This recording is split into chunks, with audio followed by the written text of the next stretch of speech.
Good afternoon, everybody, and welcome to this month's edition of On My Mind, our monthly webinar series where we are joined by amazing guests from the Aussie music scene and exploring issues relevant to creativity, mental health, and well-being. Today, we're going to ask some serious questions like, does it ever feel like your emotions completely consume you?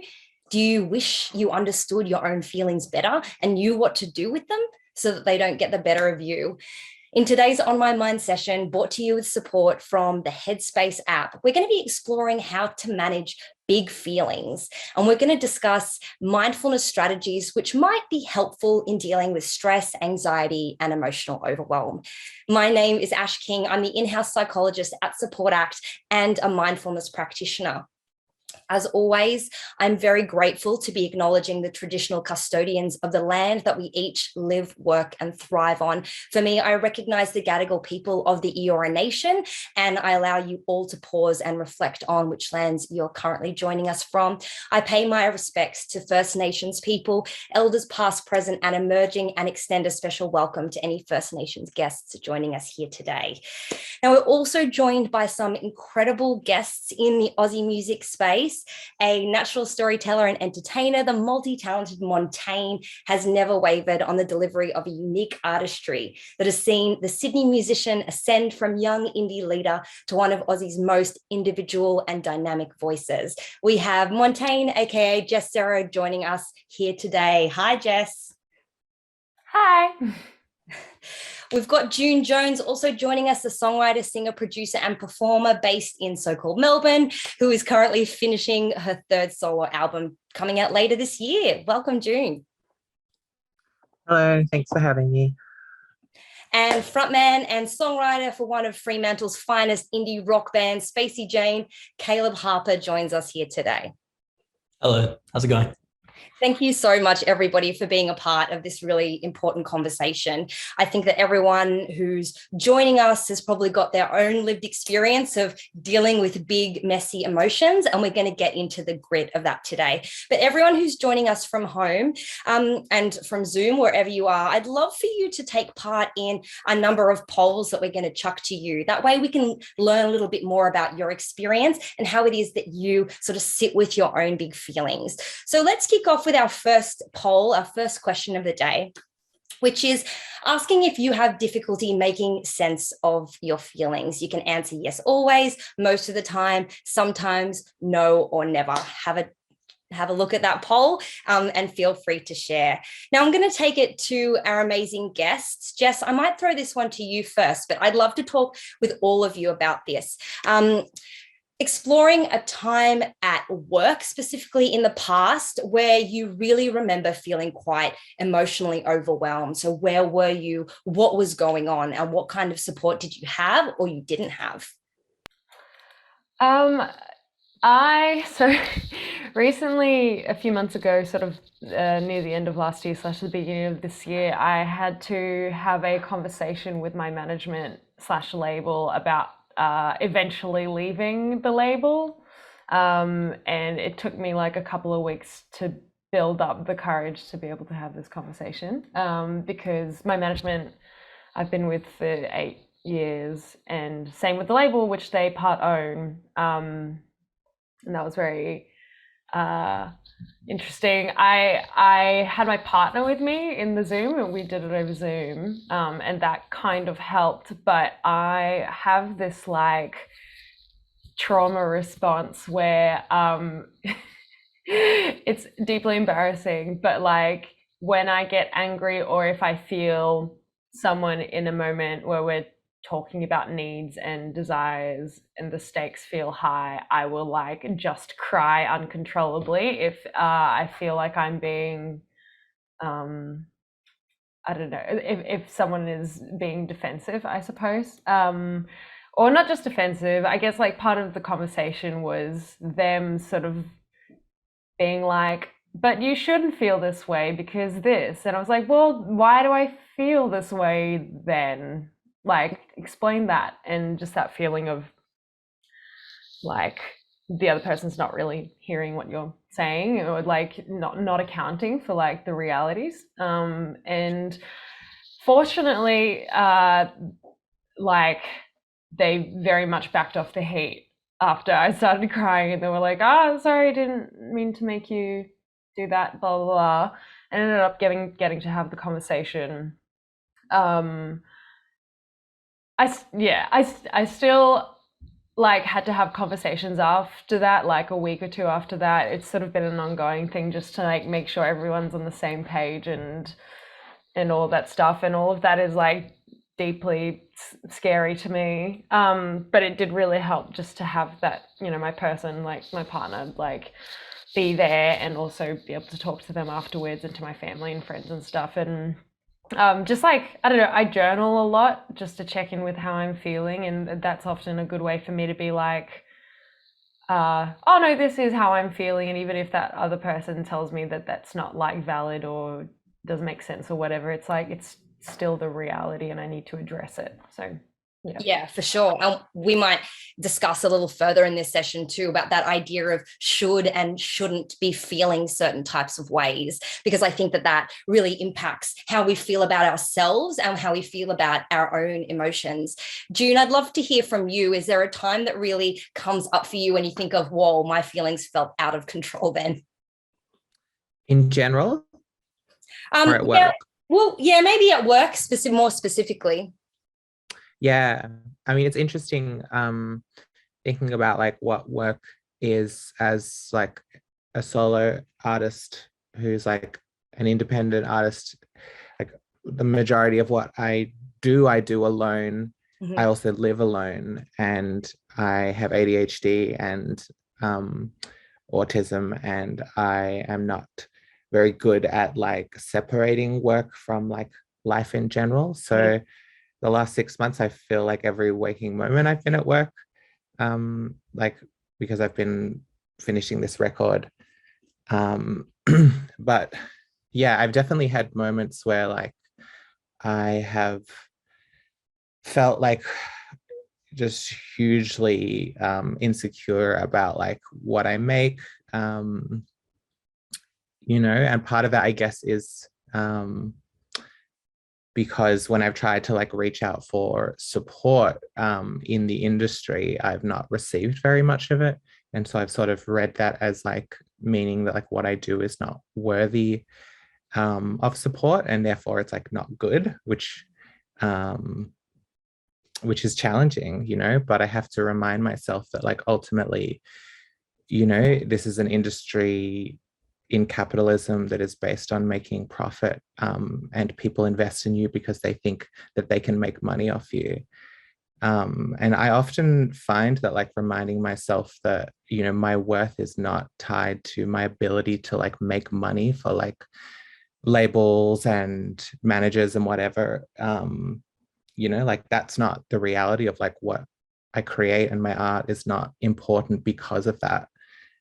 Absolutely. I think there's sort of research that backs up the fact that a lot of people sort of living and working in music, they do tie so much of their sense of self, their sense of worth, their identity with the music that they put out into the world. But there's such a lack of control as to how that music will be received and how, one might be supported by the industry too, that we can turn it back on ourselves and go, well, if I was better at this, I'd be more successful. And if I'm not good at it, it means that I'm not worthy. It means that I'm crap. It means that I won't succeed. And a lot of that does tend to generate quite difficult and uncomfortable feelings. Caleb, does any of this resonate with you? Is there some time in the past that you recall, feeling quite emotional? Probably too often. I've been away from home since Christmas morning. I flew out to Brisbane, and basically did some shows, was in the US, got back to the East Coast to do some stuff in March, but couldn't get home to Western Australia because of the border situation. And the like I was itching to get out for all of COVID, as I think a lot of musicians were, to get out and play, and I think just people generally. But then at this point, I'm 5 months into living out of a suitcase and have been in all over the place. And by the end of the UK tour in April, I was definitely starting to see those cracks appear a little bit in my ability to sort of manage other parts of my life. Touring's a funny thing where you like you kind of just live in this vacuum. And I was finding things were slipping away, my relationships outside of the band, and not speaking to my parents for weeks and weeks on end, and ignoring their texts and stuff like that.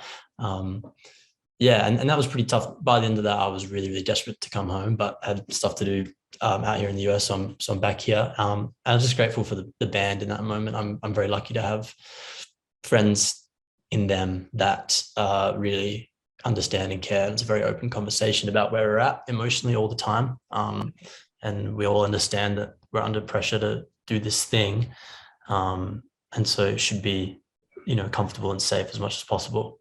Yeah, for sure. I mean, yeah, touring brings with it a whole range of challenges, and obviously a lot of emotions, a lot of people in close proximity. There's a lot of opportunity for conflict. So it's amazing that you and your team and your crew are able to be open and honest with how you're feeling. If you have a look at the polls result, we can see that some people are saying, oh, do you have difficulty making sense of your feelings? We've got about 50% saying sometimes, a 44% saying most of the time. So, something like that sounds as simple as making sense of our feelings can be quite challenging. It's something that we never really ever taught to do. And there was a really interesting study that explored inmates in a correctional facility. And these were generally male participants in this study who reported not being able to differentiate any types of feelings beyond bad and mad.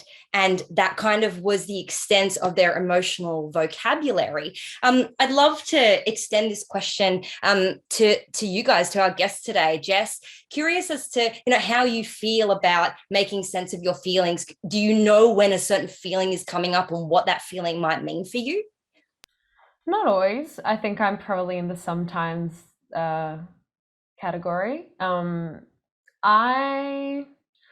I don't know. I think, again, like, I had an upbringing that did confuse the validity of what I was feeling at any given time. So I think I'm getting a bit better at it now, because I feel like my whole life has been a response to that, has been me trying through music, songwriting, and just, like writing practice, like to figure out who I am, what I care about, and what makes me tick. And so I feel like I have a better grasp of it now, but there are definitely like acute periods where, like, I don't know, it'll take me a second to figure out why I feel bad, or like what the tenor of that bad feeling is. And yeah, I definitely have trouble sometimes taking myself seriously, but again, I feel lucky enough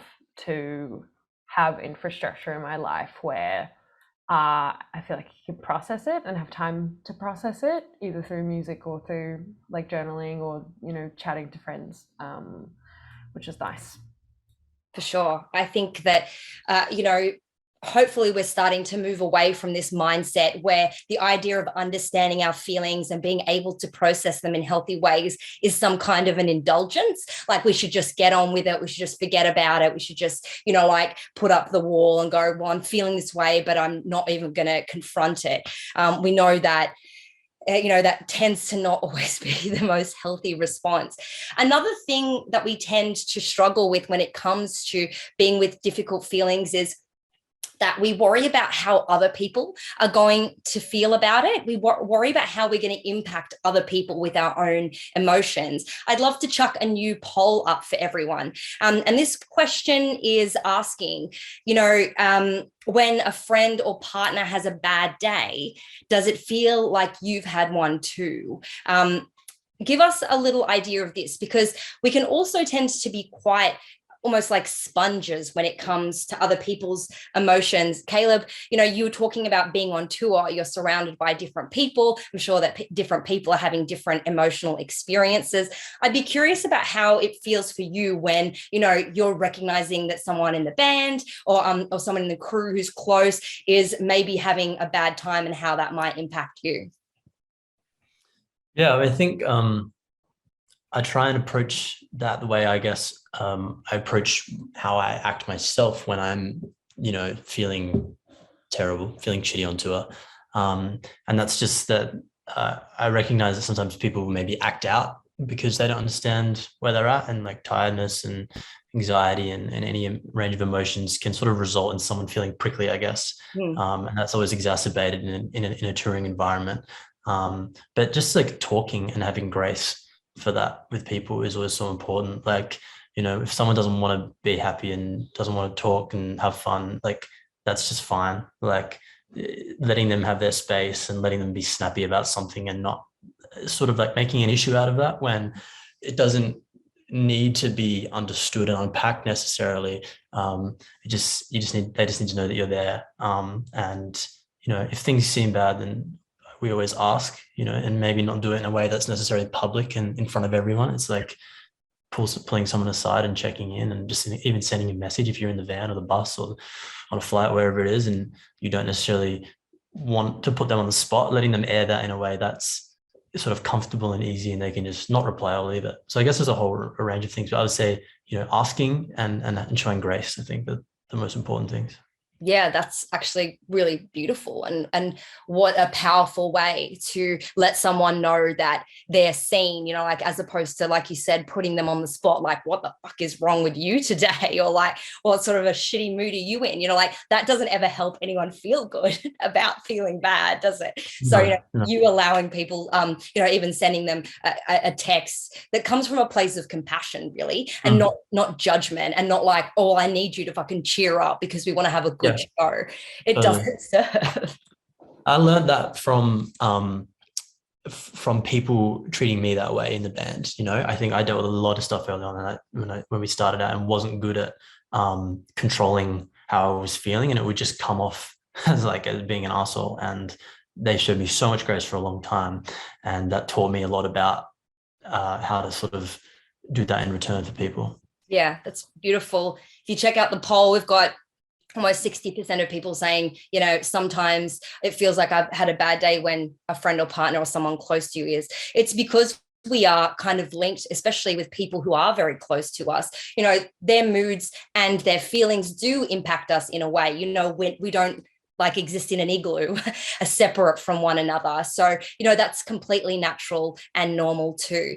I'd love to move on to another topic, which is to do with the idea of shame. June, I'd love to chat to you about this one, because I think that sometimes we tend to carry with us these feelings of shame and embarrassment when we are experiencing challenging feelings, or we feel like we're not quite sure what to do with what we're feeling. Does that ever come up for you, or has it ever come up in your experience? Definitely. I mean, I think it's much easier to see upon reflection, but I think a lot of times when we feel annoyed at someone, or we feel like someone has done something wrong to us, there've been a lot of times where I've reflected on those moments and realized that what I'm actually feeling is shame, embarrassment, insecurity. And it's not necessarily that person has done anything wrong, but, that there is this invisible nerve that they can't see, that they're touching on, or that situation is touching on, that's kind of heightening my emotional response. I think shame is at the core of so much of what we do, as much as we wouldn't like to think so. Shame and pride and ego are so integral to how we move through the world. And for sure, shame is something that we often dump on top of our own emotional experience, usually the challenging ones to begin with.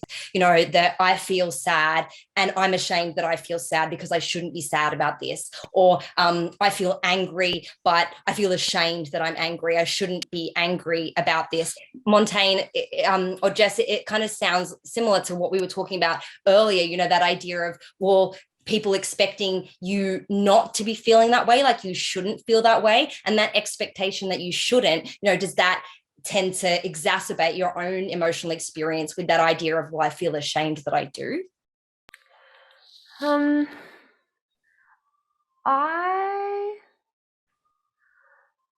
don't know if I've ever felt like ever. I have like short-term memory. Like I don't remember how things were like 6 months ago. But at this point in my life, I don't know if like there's been a great deal of external pressure to not feel a certain way. I think because I've been lucky enough to like be able to pursue music as a career for most of my adult life. Like artists are kind of encouraged to feel their feelings a little bit. Like if you're not, it's then that people are like, huh? That being said, there are other like structural pressures. Like I think feelings of anger and disappointment, resentment are especially judged by people who maybe like don't understand that people of color and queer people and minorities are like, they face so much more judgment and oppression and shaming from the world than anyone else. And I think like, I don't know, I've always hung out with people who are like me, I guess. So, you know, any of that kind of shaming and pressure about like who I am, I only read online really, and I sort of just I try to just like let it be water off a duck's back. Sometimes like I'll let something will get to me, but as soon as I have a conversation with a friend about it, and they're just, you know, projecting or being douchebags because hurt people or whatever, then I'm like, okay, fine, like that's, I can deal with that. But yeah, I feel like,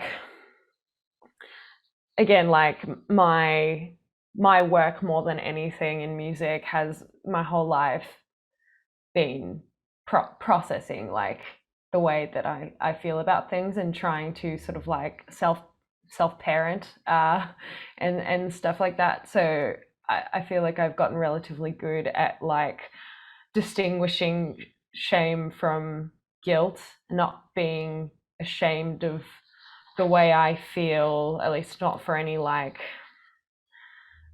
elongated amount of time. But you know, because sometimes like you do wrong or bad things, or maybe the way you feel does like dominate the way someone else feels when it is like a two-way street kind of thing. And I think it's good to realize it as guilt rather than shame when you are the person who maybe does the wrong thing, so that you can actually learn from it, because I feel like shame can actually like stunt your ability to adapt and grow from a situation. Not to say that anyone who does feel shame is like deficient, that's definitely not it, just that I don't know, I feel like it's something I've been able to process, but it's very difficult to process, and the world does not make it any easier to process. No, well, a lot of the world sends us messages that are shame-based. So they think that if we use the mechanism of shame, it'll help us change for the better. But that's really not what we find. But you spoke to an interesting distinction there between shame and guilt. You know, a lot of people go, well, if I didn't feel ashamed, then wouldn't I just keep acting up and keep doing shitty things to other people? And I quite like separating the idea that guilt is recognizing I may have done something bad or I've done something wrong, and shame is the identification with I am something bad. I am somebody that has something wrong with them. And so you can see even just that subtle shift of language, it means a lot and it impacts us a lot, because we can change our behavior, but we really do need to be cultivating sort of more of a healthy, compassionate relationship with ourselves in order to, you know, help us get through the world in sort of positive and valuable ways. So another question that, you know, people, I guess, at home might have as well, when we're talking about having, you know, big feelings, feeling overwhelmed, maybe feeling really low, maybe feeling really worried and stressed out, you know, the link between those big feelings and experiencing sort of a prescriptive mental health condition. June, you've spoken a bit about, mental health and that type of thing in the past. When did you identify that there were some experiences you were having where you might have needed to get some more understanding about those conditions and the sort of support that you needed? Well, I developed PTSD when I was 14 years old. And I tried to see someone when I was 18, but she was so bad and just like suggested the most backwards things as, remedies or things that might help. Luckily, I was able to recognize that like what she was suggesting didn't make any sense and was only going to make it worse. Yeah, so I stopped. I'm so sorry you had that experience as a mental health practitioner. It's always so sad to hear. It's all right. And then I kind of just tried to like bury it again until I was like 22, and then I started seeing someone who was really great, and started finally being able to unpack it through a combination of talk therapy and SSRIs. And yeah, sort of that kind of began like, the last 8 years of having generally ongoing relationships with therapists and working through stuff and being self-reflective. But yeah, it wasn't until I was like 22, I guess, that I could properly like start doing that. Yeah, I think that it's important to recognize that while we all do experience emotions in some kind of a way, that we're never actually taught how to be with our emotions, and when we have had experiences of trauma in our past, maybe if we have been linked to certain communities that have been mistreated or oppressed, that there's definitely these types of emotional experiences that are different to one another, and we might need some sort of more specialized support. So I'm going to ask a question now about, when you're in that state of overwhelm, like when you feel overwhelmed by your emotions, what's something that you do to cope? I'm going to chuck another poll up now asking if you experience your emotions as overwhelming and out of control. Let us know in the poll. Jess, I'd love to hear from you. When you're feeling that sense of overwhelm, what's your go-to? I mostly, I guess, turn to music and just like making it. I don't do it as much anymore just because partly I don't really have the physical conditions for it. Like I don't really like doing it when there's other people around, and I live with my partner in like a small apartment now.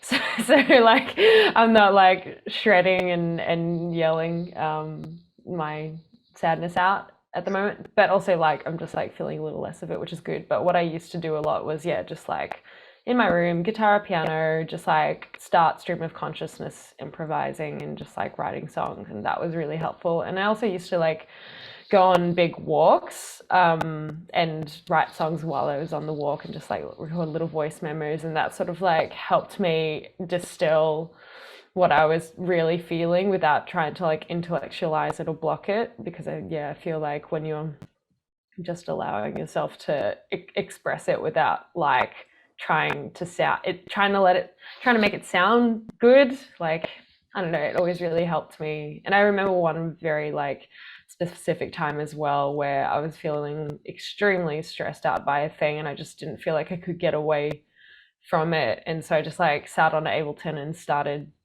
making something, and that like distracted me enough to sort of get out of crisis mode, which was really nice.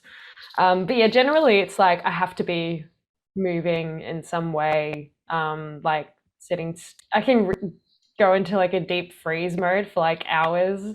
I remember like putting on Angel Olsen's record from a couple of years ago and just like crying in my bedroom for like 6 hours, and it was like I at the time was like, this is what I need, but ultimately I probably should have like, I don't know, moved. But like, yeah, I don't know, moving in some way helps me a lot.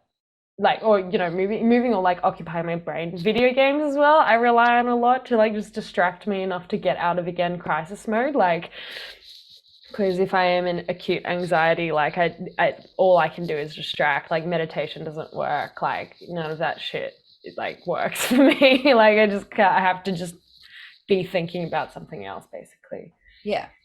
And distraction, I mean, sometimes it gets a bad rap, but it's 100% one of, the techniques that we recommend as practitioners. If you do just need that shift of mindset, you need a change of scene.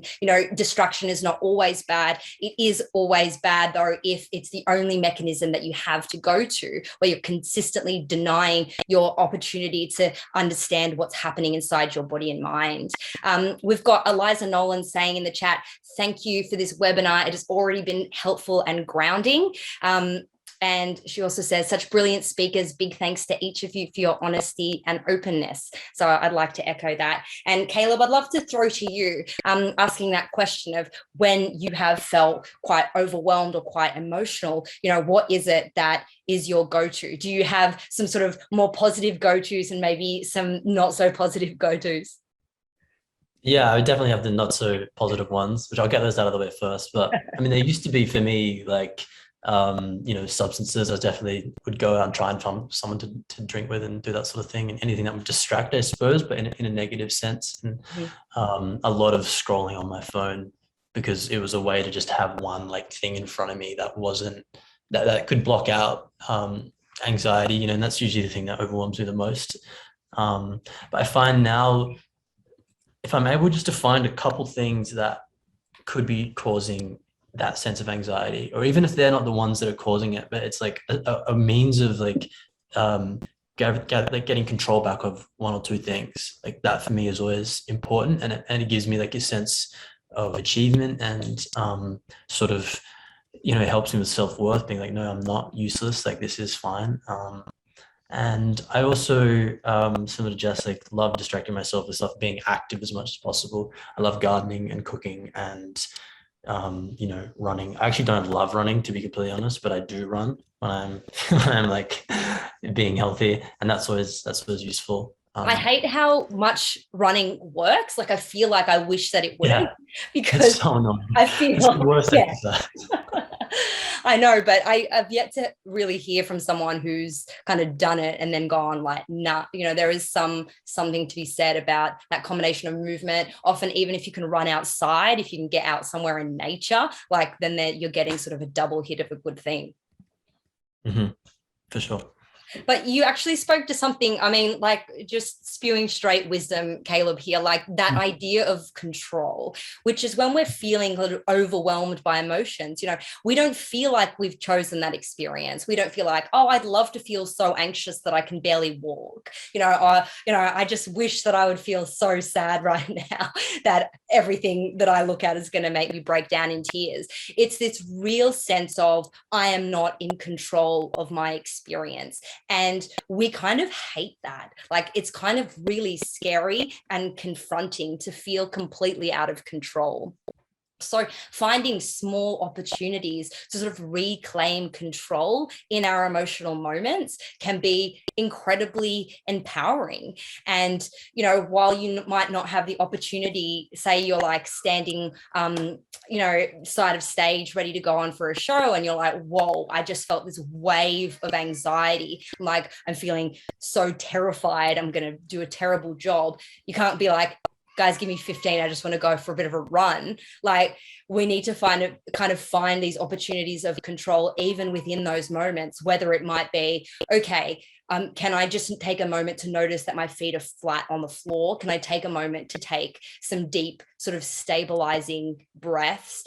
Some of those types of techniques might be useful.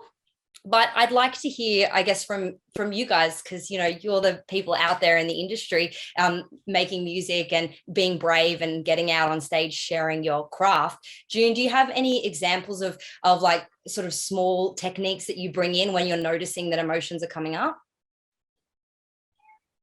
In my daily life, or? Yeah, just in general. I do really like to talk through my feelings. I feel like my partner and I both have quite similar brains, and we will often call each other when we're feeling like quite anxious, because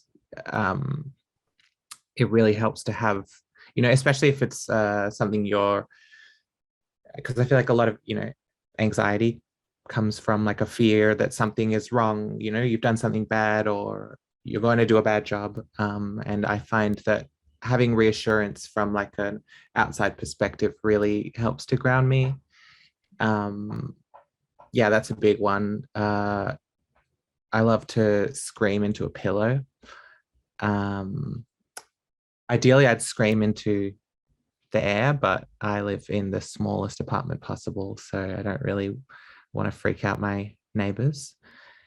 And sometimes just having a cigarette, even though I don't smoke that much, I just find that when I'm anxious, I really love to just have a single cigarette. Well, that kind of does have some of those biological components to sort of calm you down, but I guess sort of too much reliance on things like that ends up traveling us down another path of issues. But I think, it's interesting you're speaking about, connecting with someone and speaking with someone. It's true that so much of our anxiety, especially if we've ever experienced things like social anxiety, we're worried about what other people are thinking, we're worried about what other people are going to say about us. Like sometimes just connecting on a human level with another person and just being honest about the feelings that we're feeling can be quite reassuring to have someone else listen and almost give their own sort of perspective. So just having a look at our polls and quizzes, we've got some people saying they sometimes feel overwhelmed by negative emotions and tend to make decisions or engage in behaviors you regret later. So it's a really interesting thing. We're going to kind of get onto the topic now of mindfulness. But I'd also love to extend to our community who are joining us via Zoom. If you guys have any questions for myself or the panelists on today's session, you can jump into the Q&A section and send them through, because we'd love to ask your questions on today's session too. So mindfulness, it's like this word that everyone is probably sick to death of right now, and I feel like sometimes it is kind of a little misunderstood. Maybe it gets a bit of a bad rap. Maybe it sounds a little bit flowery and floral. Jess, I'd love to ask you about your sort of understanding of mindfulness and whether it's something that features in sort of your self-care routine at all. I don't know. I mean, I guess the closest activity that I would do to a mindful practice would be journaling. Mm-hmm. But that's something that I stopped doing for a while consistently. I started only again like 2 days ago, just because I started to feel like maybe I don't know, I just haven't been making anything lately, and I was like, I should probably, as an artist, try to exercise the muscle. Anyway, so journaling would probably be the closest thing, which is just something like I do in the morning, like that kind of morning pages thing where you just like write 3 pages of garbage but you just get it all out kind of thing. I otherwise like weirdly, I used to be a lot more I used to be a bit of a health freak and very I don't know, prescriptive and believed in all of this sort of like weird juice cleansy stuff and all of our like strange assumptions about bodies and health and all of that. And I've diverted from that path significantly in the last few years. But I used to, try to do a bit of meditation and yoga and like all that stuff. Not to say that any of that stuff is like not useful and valid. I just think sometimes we as a society think like, oh, if you're not doing those things and you're also like mentally ill and or like struggling, it's your fault kind of thing. Like I really dislike the it's the individual's fault that they're suffering thing, because it probably is true sometimes, but also there's like so much structural pressure that like makes people fall into bad not makes people, it puts people in bad situations. They don't know how to handle their emotions. They don't know how to like exist in crisis situations, because crisis situations are really hard and we don't have the infrastructure to support people to like find help and all that stuff. Anyway, it's a big complex thing. So I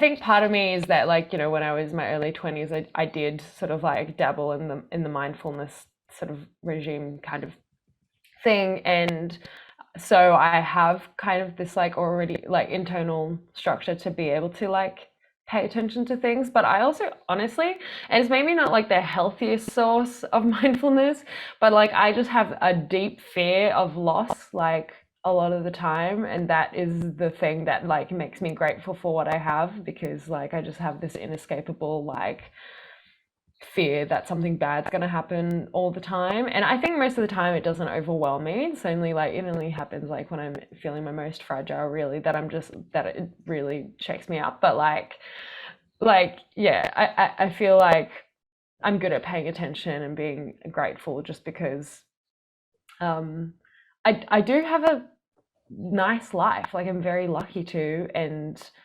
there are people I love very much and very deeply, and people who are very precious to me. And if I lost them, I just would disintegrate. So that's kind of the origin of like my mindfulness, to be honest. And like, I don't know, maybe not ultra sustainable, but I do work on that. Like I think the other thing for me is like I enjoy poetry and reading, and getting the perspective on life that those things provides is also like very helpful for me to be able to like channel my gratefulness for things like from a more, I guess, healthy source than just like the deep fear and anxiety of death. Yeah, look, I think that confronting the fragility of existence and how we are essentially out of control of a lot that occurs to us, there is something deeply mindful about reflecting upon that. And I think that, you know, you mentioned, I don't know if it's healthy, I would say that it's maybe one of the most confronting but intimately like important things that we can do. We can't just continue to deny certain realities that we live with and experience. I did love you speaking to the fact that, you know, a lot of mindfulness jargon seems to really place undue pressure on the individual and making one feel like completely at fault for everything that's gone wrong in your life, or completely, you know, at the mercy of your own experiences and needing to sort your own shit out alone. You know, it's quite isolating, a lot of the rhetoric around mindfulness. And I'm happy to explore now, you know, kind of reservations or maybe even skepticism. June, I'd be curious to hear from you, you know, like when you hear that word, is there something that comes up for you? I think mindfulness is like, I feel like I got quite into mindfulness when I was like 18, because I had sort of a year of panic attacks. It felt like a single year long panic attack. And so I'm one of those people that like got into mindfulness and meditation very much as a, like in the crisis, as an attempt to like sustain myself until I could get out of it. And then once I got out of it, I completely failed to continue like doing any kind of meditation. And yeah, I guess my mindfulness is maybe more incidental than intentional. Mm-hmm. But, you know, I think it's great to have tools for us to be able to move through difficult emotions, you know, like we're going to experience them, that can't be changed. But yeah, sort of similar to what Jess was saying, like I don't, yeah, I don't like it when there's a huge focus on the individual to like get themselves out of, I guess there's a difference between what you can do for yourself to move through a moment and what is your responsibility for being in a place in the world that is so difficult, mm-hmm. you know. And I think there is a reason why our resources so often go into things like mindfulness and CBT and individual focused approaches to mental health, rather than structural changes, you know, like access to housing, access to mental health support, you know, support for people who are being totally fucked over on a daily basis. And I think I'm more interested in that kind of like, how do we change the world to make it a more livable place for people, rather than saying to every single person who's out there working 60 hours a week already, like, oh, you're sad about it? Well, fuck you. Like, go and read it, you know? Yeah. Read a book and like sit in the sunshine and go for a walk, because you're just not trying hard enough. Calm yourself down, mate. I mean, June, I think that you just like spoke ultimate truths then. I'm reminded by this quote by Jiddu Krishnamurti, who says, "It is no measure of health to be well adjusted in a profoundly sick society." You know, a lot of the forces that are around us, the systems in place, really are kind of not serving a lot of people in our societies.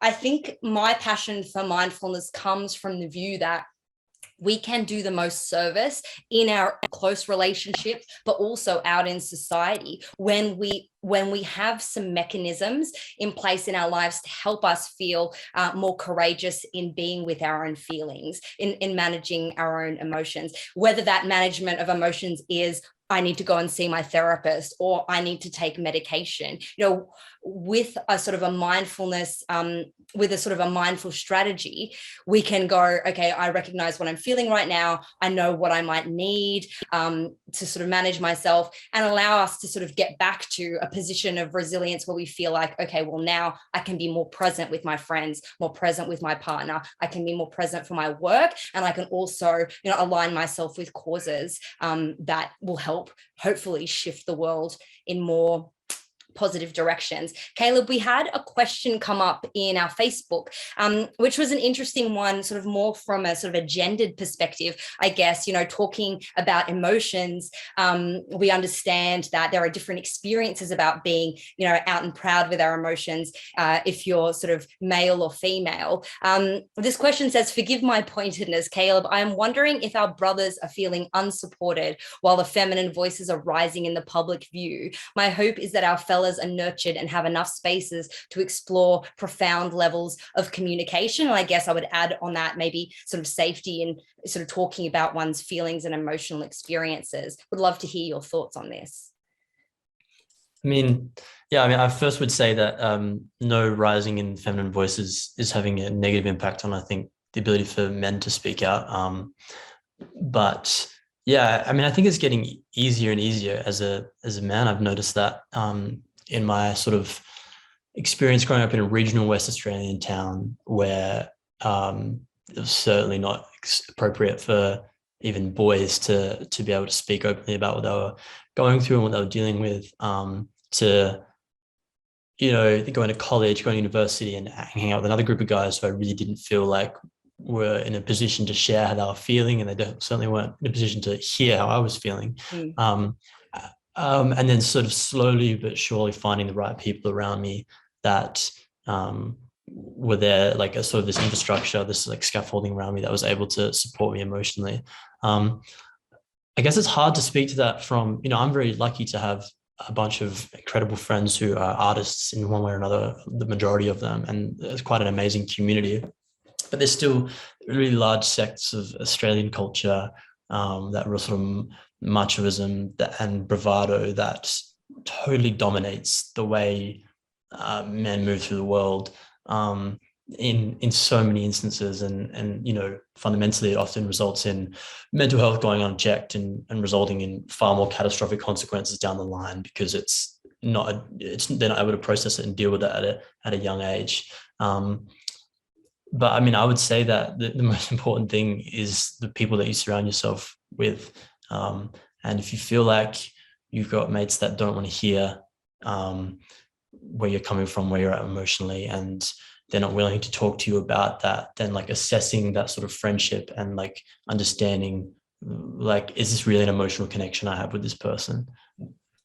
Yeah. I just really quickly want to reinforce what Caleb was saying, because the rise of feminism isn't oppressing men. The issue for men is that they have always not been permitted to have feelings and speak their feelings. And if anything, feminism is about equality, and hopefully both men and women and everyone in between is then able to, you know, have a rich emotional life and be able to express it without any shame and fear. And yeah, it is like amazing. Often in the artistic community, you get people who just like people should just be themselves and feel what they feel. But yeah, I think like especially in Australia, we do have a problem of masculinity where like masculinity and men are seen as like one thing, which is like angry and tough, or whatever it is, you know, like, but that's obviously not the truth. And like you said, like it's amazing to have like friends and people around you who understand that is real and can let you be who you are in all of its multifaceted glory. Yeah. Thanks to my experience personally is that, yeah, I agree, Jess, is that like it doesn't feel as though the support and help in regards to mental health is gendered, and that's just my experience, and I'm not sure, maybe people find that it has been in certain communities and things like that. But although as a cultural thing, it feels like it's harder for men to put these things on themselves, or they kind of speak out. I know that the help and the conversation and the forums, they are, you know, they do feel like they are equal for people to come to that table. Yeah. I think, you know, both of you spoke really beautifully to that point. I think that, you know, even people, I guess, no matter in sort of what sector of society or how they identify themselves, you know, like the feeling that one might feel sort of vulnerable or disenfranchised is still a real feeling. So, not, you know, I guess we've kind of opened more conversations about, you know, if you wear certain type of identity labels, or you identify in certain types of way, that you're more or less entitled to have certain types of emotional experiences. And I think that what is also important is us, you know, accepting that emotional experiences are going to come up for a lot of people. And whilst they might not be, I guess they might be inspired by things that we can't really see as real or true or valid, their emotional experience is still going to be something that is real and deserves to be validated. So that's sort of an interesting and complex element to this whole thing. But we've also got another question here in the panel. We've got Eliza speaking very honestly, mentioning that I feel like through COVID, I've become someone I don't want to be, negative, but I don't know how to get out. And I have a great and privileged life. So I often invalidate my own feelings, knowing I should be particularly grateful. And I suppose that just, you know, resonates with what I just mentioned, which is this idea of I feel like I don't deserve to be feeling a certain way. So Eliza's asking, does anyone have experience of feeling caught in a loop where you talk to friends who are sympathetic, however you find yourself having the same sort of whinge or sharing the same sort of struggles over and over? Jess, I see you nodding there. I definitely had that experience before. I feel like I spent like 3 years complaining about the same thing to people, and it was like an extremely large part of my life and very serious, but also it did feel a little bit like, am I ever gonna be free of this mentally? Like, where's the end here? And 3 years is a long time. I mean, probably even like longer than 3 years really, but it felt like there was 3 years where I wasn't like in the immediate presence of the thing I was complaining about, but still sort of complaining about it. And yeah, it's hard. Like I think those kinds of things, if they are a persistent part of your life, are inescapable situationally, or either like, you know, even just mentally in your own brain, you've internalized something that feels like it's got its hooks in you, like, can be really difficult to get out of it. And I think that's where the sort of shame topic comes in, of like feeling ashamed that you're stuck on it, and that, you know, you keep talking about this to your friends and you feel like your friends are getting bored of you, or like you blah blah whatever. And like, look, it's possible, like your friends might be like, I love you, but this is all you ever talk to me about. kind of thing. And I think like, as long as it's not the only thing you ever talk to your friends about, like, it's fine to talk about your feelings to your friends. Like, I do feel like I've had friends who've said to me, one of my best friends one time was like, I feel like you talk about yourself more than you ask about me, like in a way that I've noticed. And I was like, oh shit, like I didn't even realize like I was being selfish in this way. And like that was really useful to hear, because, you know, I changed my behavior accordingly. It can happen, yeah, because they're their own people and they're living their own lives, and as much as they care about you, it's like good to be reciprocal. So if there is a concern about just like talking to your friends about the thing all the time and maybe that sort of thing, I don't know if this is the issue that you're facing, then yes, like talk about the things that you care about, but or this issue, but also talk about other things and also their lives.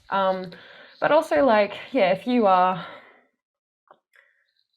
caught being someone that you don't necessarily like it is good to acknowledge the feeling of guilt or shame that you have, because that is a signal from your body telling you that you need to do something different. You know, whether that be mindfulness or trying to identify the root cause of this thing, trying to, I don't know, just do something to get out of the funk. There's, you know, sometimes those things are deeply scary and very drastic. Like I've had to do some pretty drastic things in order to get out of situations in the past, and like that was simply because like the idea of staying in the situation was scarier than the idea of like couch surfing and being homeless for like 8 months and you know, sleeping with people to have somewhere to stay. Like, which is again not necessarily like your experience. Like I don't know, you said you have a great and privileged life, I guess, on that front. Like I think sometimes we feel tempted to like scale our struggles. It's like if your struggle is, or suffering is not of the same or greater tenor than this one, then you like don't deserve to feel like you're suffering, which is a fallacy. And I think like suffering is suffering, and it's equal, and it doesn't necessarily mean that like other people don't have, like, you know, structures around you might be different in terms of support, but it's still, your feelings are still valid, is I guess the short answer, and you should take them seriously and listen to them and try to, you know, ascertain what they're trying to tell you about yourself or what you need to do next. But yeah, wallowing is hard. Sometimes it's good to wallow for a little bit. I personally love wallowing, but then, you know, one of my favorite quotes is action is the antidote to despair, and you have to do something about it eventually.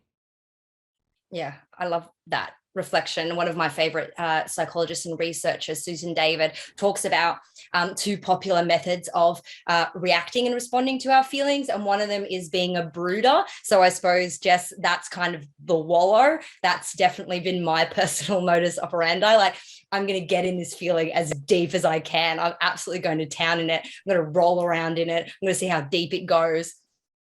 Doesn't always work out very well. But then on the other end, there is the sort of bottling mechanism. And that's when we go, I'm just going to pack that down. I'm just going to put that in a box, and I'm not going to look at it or talk about it or recognize it's there. And again, that's when we sort of go more to the distraction. I don't ever want to face this feeling. So it's kind of hard.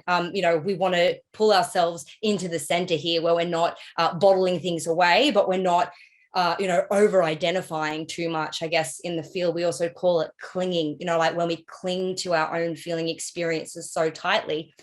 And that's where I also feel that mindfulness can come in handy, because mindfulness allows us to sort of reflect upon and experience our emotions with a little bit of distance. And there's this quite a strong technique that we sometimes use, which is when we're talking about our feelings, you often hear people go, I am angry, yeah, or I am sad. And we identify our entire self with that one emotion. And, you know, sometimes it can be useful to create some space there with, you know, I recognize that I'm feeling sad. I recognize that I'm experiencing anger right now, versus I identify with it totally. Yeah, June, I'll throw to you. Sorry, I just wanted to jump in off what Jess was saying in response to Eliza's comment and question. And I guess it's like, I don't know specifically what you mean, Eliza, when you say you've become someone you don't want to be, who is negative. I think it's the fact that you said that it's through COVID. What it made me think of is like, I think a lot of people, and again, I don't know if this is you, maybe not, during the pandemic have become aware of like some pretty grim realities that like were already there, and maybe some new ones that exist. And, you know, we're still in the pandemic as much as we don't want to be.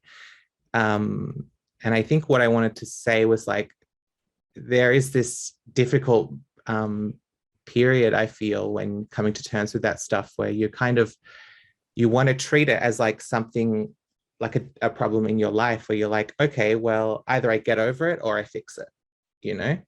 But it's like, well, we can't fix these things. They're so huge. But also like, what does it mean to get over the fact that, you know, like, you know, 1 million people have died in the US through COVID, and we're at, you know, we have the most case numbers right now than we have in the last 2.5 years in Australia. And I guess I just wanted to say that, like, I understand like not wanting to feel that intense negativity, but I'm someone who finds it hard to deny those realities. And I think that what can be useful is finding like-minded people that you can talk to about it and feel like sane while you're talking about it, and not having people around you just go like, oh, come on, you know, we're 2.5 years in, like, we've all forgotten about it. Like, let's just go out and, you know, spit in each other's mouths. Like, yeah. So I guess the question is whether it's like, is this something that you feel like you don't want to be thinking about, or is this something that other people around you are not really allowing you to talk about? And so sometimes, yeah, for me, it's like finding community with people that can see the things like you do, and talking about it, but at the same time finding that balance between like, world is fucked, and also what am I going to have for lunch, you know? I think that's a really great reflection, and it almost pulls to what Caleb said earlier too, in that even when we do recognize that there is a lot going on in the world that is really challenging, it is really hard and really confronting to face, that we can always sort of lay claim to some areas of our life that are in our control. Eliza, I feel like just you being present today and tuning in on this panel, hearing this conversation happen, is showing that you're taking some of that control back, and you're wanting to confront maybe some of these challenging feelings of, you know, identifying as someone that you're not happy with. I would also like, because our time is kind of up now, but I would also like to draw your attention, as well as anyone who's joining us, to the Support Act Wellbeing Helpline. Sometimes when we feel like we're overburdening maybe friends and family members with the things that are challenging to us, we could do better to actually take the conversation out to someone else who is there to listen, to provide the sort of support that we need. So Support Act actually has a wellbeing helpline that's available 24/7. There's also dedicated helplines to support First Nations people, LGBTQI managers, as well as talking about issues in regards to sexual health and safety. So it's just a listening ear. The wellbeing calls are confidential and they're completely free. There's the number there in the chat if you're interested in giving them a call. Absolutely no shame. Call them anytime you need to, as well as go and chat to your GP if you'd like to get a mental health care plan too, to help rebate some sessions with a psychologist. So there's heaps more information on our website. Support Act are incredibly dedicated to supporting the music community and all the people who work in the Australian music industry to sort of better understand the importance of mental health, to be changing the system from the inside out, to reducing stigma and promoting the importance of positive health and well-being. And I just love to thank everyone who's joined us here today. Have a wonderful thanks to all of our incredible guests who shared some amazing wisdom and insight. Thank you for joining us. Thanks, everyone. Thanks for having us. And If you've joined us from home today, I would love to know what you thought about today's session. You can scan up the QR code that's just popped up on your screen now. Let us know what you thought. Let us know what topics you'd like us to cover. We'll be doing our next On My Mind session live. So we're going to give the Zoom thing a break for a tick, and we'll be coming live from the music market in Melbourne. We're going to be talking about getting on the road, touring, and what that feels like for our mental health. Caleb spoke a little bit to that today too. So thank you, everybody, again, joining us from home. Thank you to Jess, June, and Caleb. Very grateful to have you here and sharing with us today. Good afternoon, and hope you all have a fantastic week.